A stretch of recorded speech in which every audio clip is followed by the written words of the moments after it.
Hello my dudes, this is Legion Character speaking, and welcome to this video. This video is showing you the comparisons between the ZX Spectrum and the NES version of The Simpsons, Bart versus the Space Mutants. Just to get one little quick thing out before the video actually starts, I'm only going to be showing you the differences between these two games, and anything that's not shown is to automatically assume that the ZX Spectrum has it. So again, I'm only going to be showing you the difference. Hello everyone, this is showing you the comparison between what the ZX Spectrum has versus the NES original. ZX Spectrum released in Europe September of 1991, and as you can tell, obviously, the graphics are far different. The major differences that I'm not actually going to explain is just graphics are way different for obvious reasons. This version does not have a cutscene, as you can tell by the NES version, and it does not have like what's it called? Fluid scrolling, I guess. This one has like a transition by transition, as I like to call it.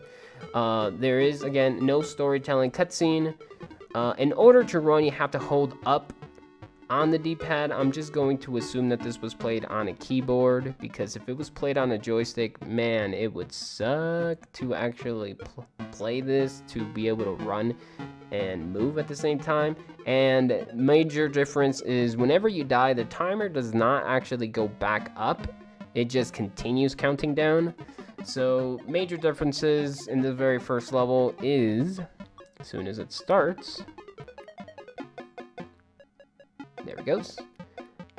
This game actually starts with 500 seconds instead of 600, and the timer keeps counting down again, and it actually switches back up to its original count once it hits 0. So once it hits 0, you will actually end up taking damage by one hit, and you keep playing the game like normal. This version is actually my favorite version besides the NES, where the physics of this game are just amazing. They are way better than the NES. They did a fantastic job when it came to physics alone. That and the UI looks super similar to the NES. I'm pretty sure this version is the only one that actually has, that actually looks a lot like the NES, hence why it is my favorite one. Here, as you can tell, the wet paint sign is there and the flower pot up above.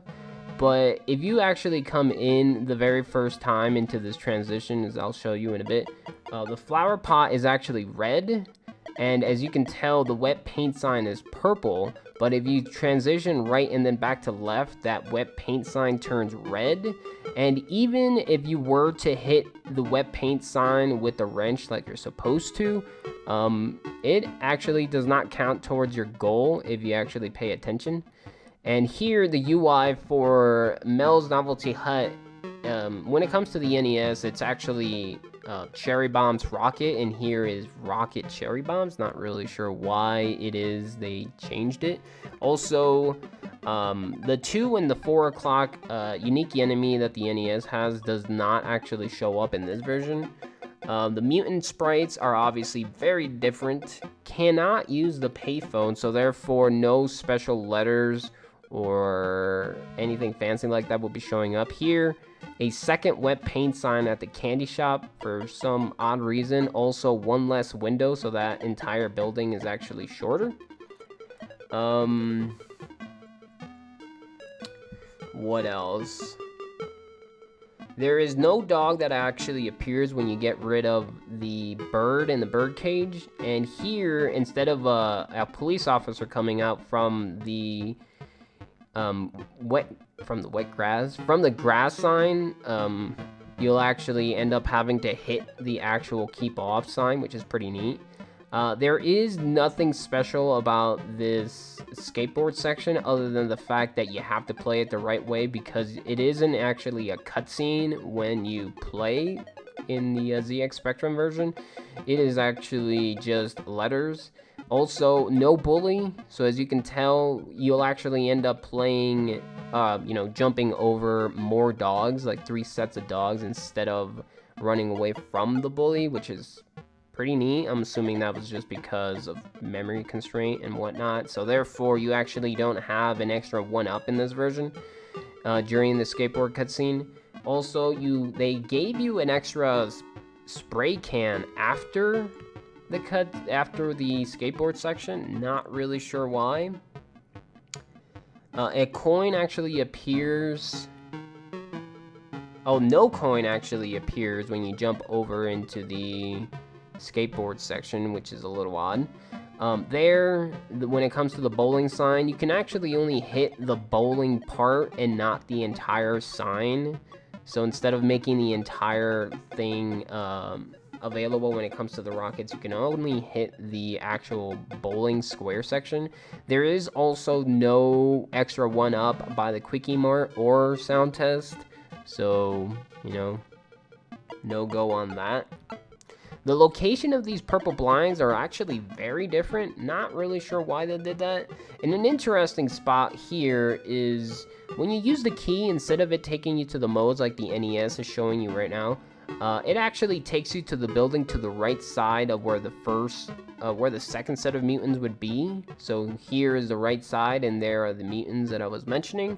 Not really sure why they ended up changing the location of the key section, but you know, there they are. The grandpa location here, they moved them to the bottom left window instead of, as you can tell by the NES, instead of I think it was the top right. Not really sure why they did that. They also made a grandpa shoot a lot more coins on the NES versus the EX Spectrum. Here, the location of Maggie is slightly different, and you can actually just go right through the barrier once you hit the goals. Also, when it comes to this boss, if you get close to him and just spam your attack, you'll actually end up hitting him over and over again. So you'll actually end up beating him way faster if you actually just walk straight and continue shooting versus hitting him from the very far side. And also, Maggie looks like her bowling balls are way smaller, just sort of shooting little pellets. I forgot to mention I think the goals for this game are actually all 20, and like the goals for Springfield is 20 and instead of 24 for the NES. When it comes to this, it's 20 goals again instead of 25, and it's 550 seconds instead of 700 compared to the NES, which is pretty ridiculous. There's a coin in the first trash can. Hat placement for this cement right here is different. This one's actually way higher to the right than the NES one, where it's far lower, and I'm pretty sure it's also missing one extra hat. The second platform that you take when it comes to the chocolate bar going right goes straight as soon as you do the 3 high jumps instead of where the NES one just sort of goes in a zigzag.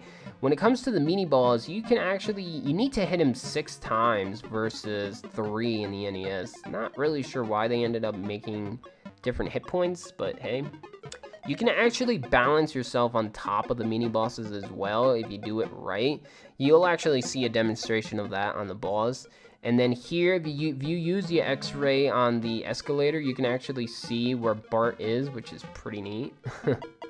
Not really sure why they did that. You also can't go back down the escalator, or if you can, you can't really do it. Like, the escalator doesn't actually move you. You have to go up it. One less dancing shoes, and added 1 extra walking shoe. So here you see the dancing shoes, and then here is supposed to be another set of dancing shoes, but they actually switched it to walking shoes. Not really sure why they did that. Like I said, this game goes very quickly, and for the amount of things that you need to say, which I'm trying to do it all in one go. Here, 1 less kicking shoe, so here's supposed to be 2 sets of kicking shoes. There you see 1, there's supposed to be 2. When an interesting part of this section here is the boots actually completely stun you. you're supposed to be able to continuously walk, but not in this version. Not sure why they did that. I kind of hated that when I came to speedrunning the game, but you know, everything has to be different, I guess. And there, as you can see in the trash can, an extra hat comes out versus the NES, where there is no hats in trash cans, so that's pretty interesting. When it comes to this boss, again, you have to hit him 6 times, the really big shoe. And there's also no dude inside of the shoe itself, which is pretty weird. And the placement of those 2 hats are just slightly different, again, which is kind of dumb how they slightly differentize some of the things, if that's even a word. The trash can right here is in a different spot. It's supposed to be between the first 2 aliens, but in this one it's actually between the last 2 aliens, which is pretty interesting. And this little part, a little minor thing again, is one last half of these monsters, like these half cut up monsters, which is pretty cool. In this little part here, the mutant, again, he completely stuns you, so you have to wait to jump and to continue moving, like, as you can see. Okay, let's see what else is different while I look at my notes. Not very much going on right here, but, you know, same old, same old. You'll see the spots where the checkpoints are located.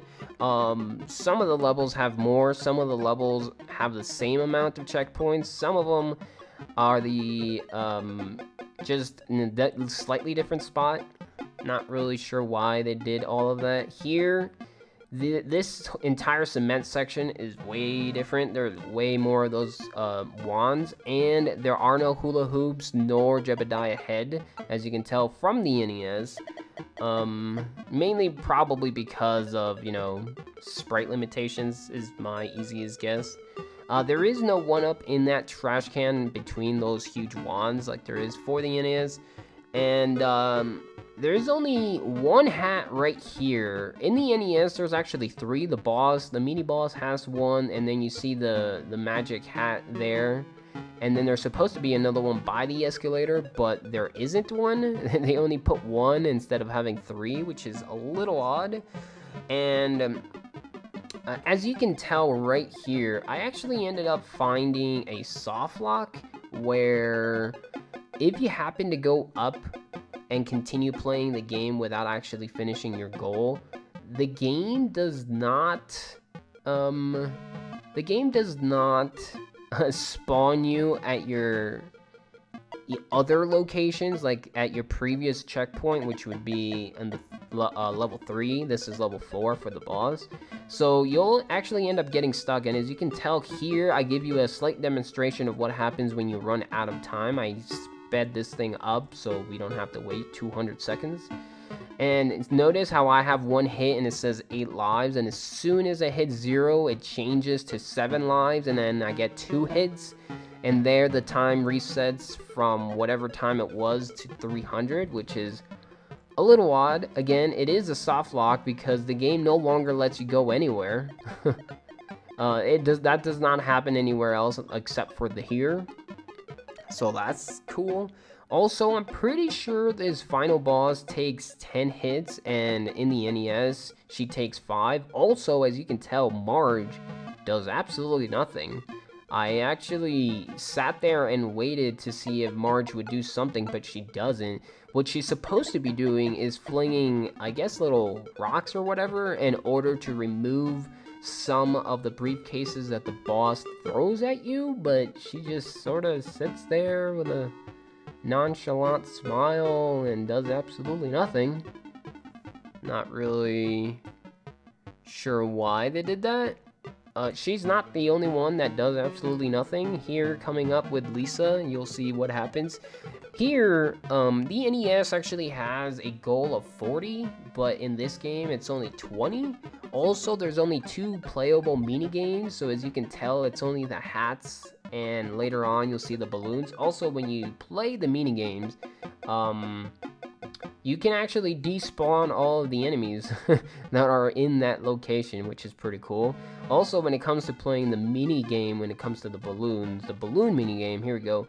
Anytime you jump, you see like a big black square that's supposed to be where the balloon shows, and then when you use your x-ray, you can actually see the balloons behind the black square, which kind of reminds me of what they teach you like in high school when you're first starting off playing making video games, where you'll just put like a box in front of the thing that you're supposed to be hitting. Here, a despawn balloon, I didn't notice. It went really quick. Also, there is no guy under the ring the bell. You cannot go up the ladder, so you don't see the unique bird enemy in this game. Whew. Okay. You can look into the tent. So as soon as you go forward, right here, you see that we're already looking at the Dizzy Door minigame. Dizzy Door minigame. Which is kind of cool, because in the NES one, it's actually its entire new area. And when it comes to beating this minigame for the ZX Spectrum, you can actually do it the exact same way every single time. And when you actually beat the game, the location of the 4 balloons that comes out as a reward is in a slightly different spot. Also, you can't kill yourself or fail it. You just sort of have to win, which is a little bit interesting. When it comes to inside the tent, there is no top section when it comes to Krusty, and you can't go inside of his mouth, so no secret room. Same goes for the mall, which I forgot to mention, where you can't go inside of the trash can, so there is no like secret room with hats like there is in the NES. Also, you can again look outside of the room. You can't go backwards into the game, unlike the NES. So if you happen to die going backwards after you already hit a certain checkpoint, you'll actually end up spawning at the checkpoint behind the newest checkpoint, if that kind of makes sense. When it comes to this section here, the Ferris wheel, you'll see that some of the hitboxes don't actually work, because I jumped on top of the car there and ended up dying. And you can actually jump above the gap, which I had already shown you, where you actually end up dying if you fall in there. And if you transition from the right to the left side, you can actually walk that entire gap that you're not supposed to be able to do, which is kind of cool. Also, in order to get past this section, because when I was first speedrunning the game, I actually had to do the gap jump, because I didn't know what the hell I was supposed to step on, but it turns out that you can step on Krusty's eyes and nose, which was interesting. I found that out in a regular playthrough from someone. Here, as you can tell, Lisa does absolutely nothing. She just sort of sits there up in the corner, and when you actually end up dying, she ends up despawning and you stay in the room. So when it comes to checkpoints, when it comes to mini bosses in this game, you'll actually, if you end up dying, that mini boss / boss is a checkpoint on its own. So instead of spawning you behind it, you just continue playing in the exact same field. So whenever you end up dying on a boss, you can actually just continue to defeating the boss like normal. Here, the goals is 4 instead of 6, and you have 550 seconds instead of 300. 300 is the NES, 550 is this version, which is kind of crazy. Oh, also, one thing I totally forgot to mention, when it comes to the slingshot, the game actually shows you that it says collect balloons with the slingshot, but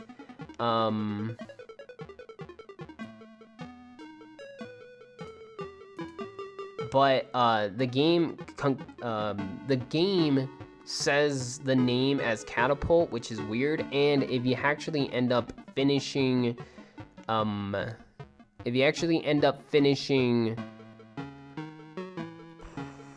the level 3 circus with a slingshot / catapult, you actually start with a dart gun in the mall, the museum, which is kind of weird. A lot of the mini bosses or enemies in this level are actually one-shottable, which is pretty cool. Also, if you use the X-ray, you can see in the next...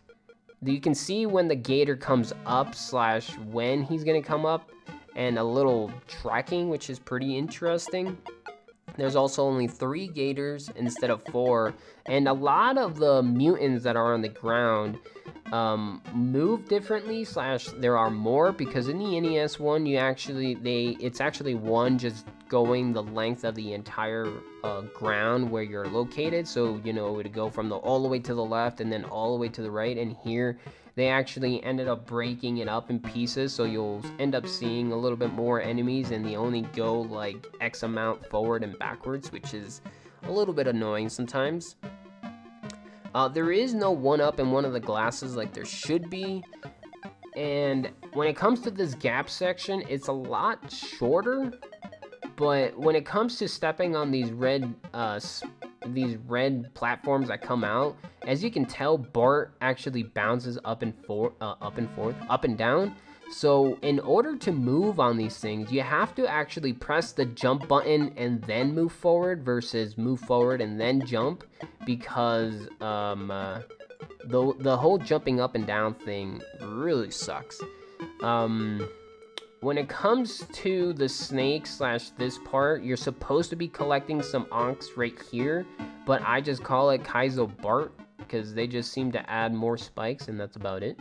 You can one-shot this mini-boss. Yay! One-shot the mini-boss. You can go backwards, but there's really no reason to. So even though the NES has like graphical glitch, you can't do that with this version because there is no such thing as a graphical glitches. So you can go back to the dinosaur boss, but nothing is actually going to happen once I get there. You'll see. When it comes to this fossil section, there is no volcano dust, so there's that, which makes this part way easier. The entire layout is slightly different. There are supposed to be more platforms that you can stand on, but for some reason they removed them. Also, the dragonflies are just way weirder, I guess you can say.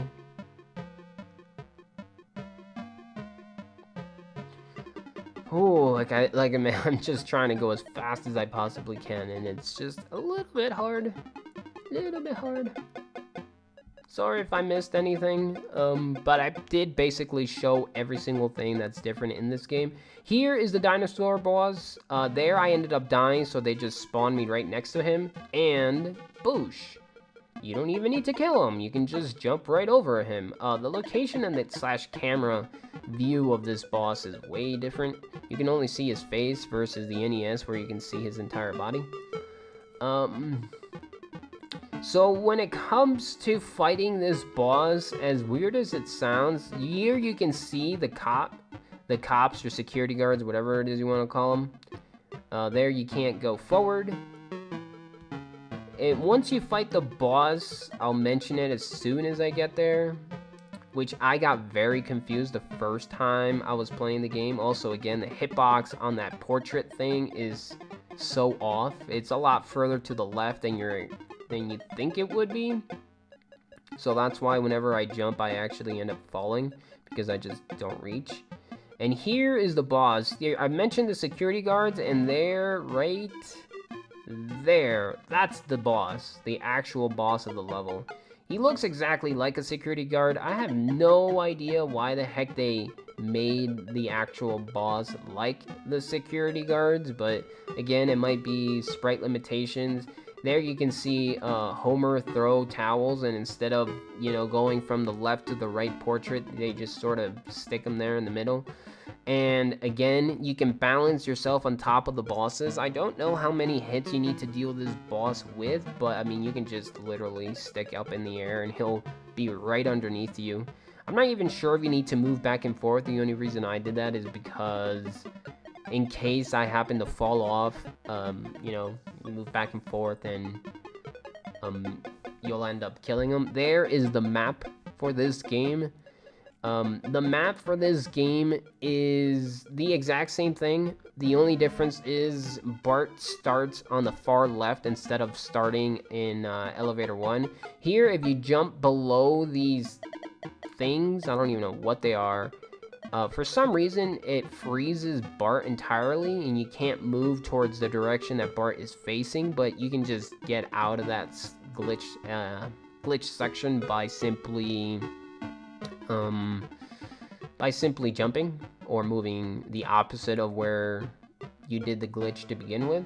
Also, every single elevator takes you to every single elevator in this game. So in the NES, you know, the middle elevators only take you to the middle elevators. If you go on the left or on the right side elevators, you can only go on the left and the right side of those elevators. But in this version, every single elevator will take you everywhere. So even trying to get all of that straight when it came to a speedrun / doing this video alone got me very confused as to what the heck was taking me where, which was a little odd.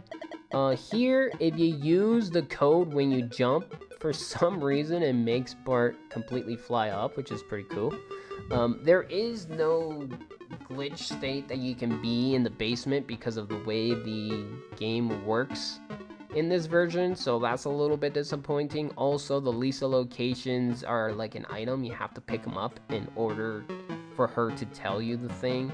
And when it comes to Lisa locations, they're all pretty much the same, other than the fact that other than the very first floor where they moved Lisa from the right side to the left side. Also, there is no Marge, so every hand-in you do, you have to do it yourself. And as you can tell, the checkpoints for this level, they're actually always to the very far left. So there you saw me die in floor 1, elevator to the right, where you're supposed to pick up the very first power rod, and ended up spawning to the very far left on the very same floor, on floor 1. So you can actually use that to your advantage when it comes to a speedrun, but in a regular playthrough, it really sucks to go one spot and then have to spawn on the very far left because that's just where the quote-unquote checkpoints are. One thing I forgot to mention, this level has 800 seconds and the NES has 900 seconds. There, I can glitch the UI. So if you use the items while you're in the basement, the icon that's supposed to be changing doesn't change, but the words that are supposed to be appearing don't appear where they're supposed to be. They actually appear a little bit lower. So there, as you can tell, I glitched the score and lives and time, which is pretty cool. Oh, okay, I need a breather.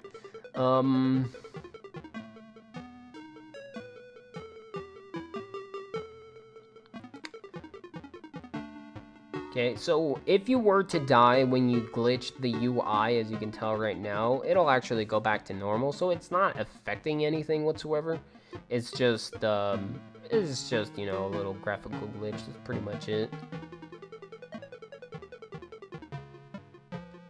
In order to activate the final cutscene, like in the NES, as soon as you pick up Maggie, when you already did 15 goal hand-ins, Maggie will end up doing the final hand-in and beating the game for you. But in this version, again, Maggie does have the last hand-in, but you need to do the last hand-in yourself because reasons, I guess, is really the only thing I can say. It's the exact same number of goals, so really nothing different. The only thing that's difficult about this final level is just the fact that, again, the checkpoints are to the far left every single time, and anytime you die, the timer continues to go regardless. And just trying to move around generally, like, that's mainly one of the reasons why I had to make a map, because when I was first playing the NES version, I couldn't really keep track of what rooms were where, how to get them, and so on. But now imagine that, but flipped all around, where every single room is scattered everywhere, because Again, you can go to any floor at any time using any of the elevators. The doors still react the exact same way, where the doors will only take you up and down. They won't take you anywhere else. But when it comes to the elevators, every single one taking you everywhere, and some of them don't take you to the spot where you would expect them to, is very confusing. But it's not really all that difficult to get straight if you think about it. Like, if you look at the speedrun, you'll see how I utilize either the death warps or the elevators, which is always neat. Obviously, when it comes to speedrunning, you always try to optimize every single thing. Other than that, I mean, everything else is pretty much the same, so it kind of really sucks that I don't have much more to say. So I'll see if I can find some extra little notes that I can think of. Also, I noticed,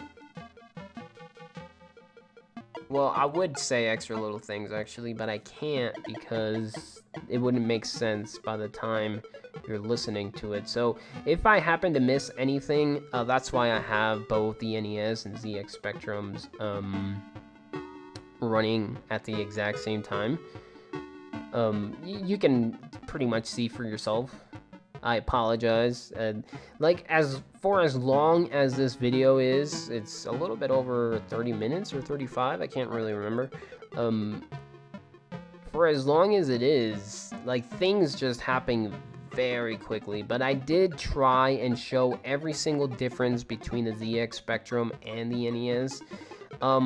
For the reason why this one was my favorite was just because I like how it looks. Obviously, the colors are far different from what I would have normally have seen. Obviously, easy way to explain it is every single enemy and Bart are all invisible, and they just sort of blend in with the background. So obviously, in a green in a green background, he's green, and the blue one, he's blue, and so on and so forth. Which I found extremely interesting. The only thing that was very slightly disorienting was the fact that it didn't scroll the way it was supposed to. But you get used to that really quickly. If I were to suggest anyone playing any of the Simpsons games when it comes to Bart versus the Space Mutants, I would definitely suggest this one, ZX Spectrum, over the NES, just because of how easy it is to control Bart. But once you get used to the physics for the NES, that one is obviously by far the best. If I were to rank this version out of 1 out of 9, because there are 9 different versions of this game, not counting the NES. Obviously, NES would always be number 1. This one would be number 2, so very high up. The one just right below NES, which to me is pretty much no difference. This one plays extremely well. I just love the way it looks. It just looks so interesting. And to control Bart, it's extremely easy. And again, pretty much everything about ZX Spectrum is the exact same thing as the NES. Just, you know, graphical glitches, graphical sprites, or, you know, just the way the game looks in general. Because obviously sometimes you'll have very slightly enemies showing up on the very opposite side of the room where they're supposed to be, but that does not damage you like you would think it would. It's just the game not being able to either, you know, make everything look the way it's supposed to versus actually affecting you. It's the exact same thing with this one, where you can only pick up 4 power rods instead of more. And the location of Maggie is on the 2nd floor all the way to the far right. So here, if I go to floor 1, which you would think would take me back in the middle section, but it doesn't. It actually takes me to the right side of floor 1. And then from here, you use the door to take you to floor 2 because Maggie is right there. So if you were to take floor 2, you would actually appear on the very far left on floor 2. And then again, Maggie does not do the final cutscene.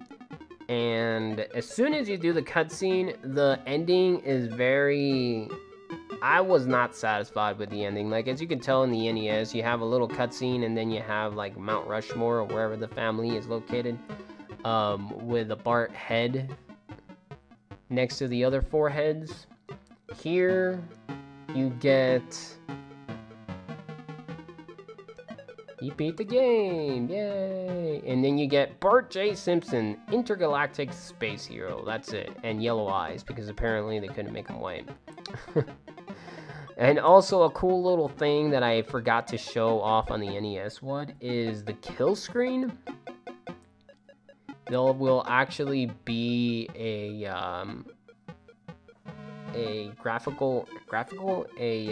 wording error. It says, "Ha, these Earthlings are weaker than we thought." This is like taking Kremble from an infant Zebloid, and instead of having the yahahaha, they don't have anything. They just obviously messed that one up pretty big. Instead of saying than, they put that, which is, I found interesting. That was pretty much the only interesting thing when it comes to bonus features in this game, where, again, there were no secret rooms, no special enemies, no unique enemies of any kind. It was just pretty much the game, and that's it. The game doesn't even show you what the reason for you of doing anything was there. Like, for instance, the NES had a beginning cutscene showing you what the X-ray does, and this one, it was just like, here's a TV telling you who made what and who the game characters were based on and whatnot, and then just throwing you into the game, which is kind of funny. But yeah, that's pretty much it. Hope you enjoyed. I know everything went super fast. I do apologize. If I didn't do a good enough job, I'm sure you'll let me know. I tried doing my best. But other than that, don't have much more to say. Hope you enjoyed. I'll be back hopefully next week with a new version of this very same game. Hopefully looking exactly the same as what this version does, just with a different game, obviously. Don't know which one that will be, but I will be choosing it as soon as I start working on it. And hope you had fun. Hope to see you on the next time, and peace out. Boosh.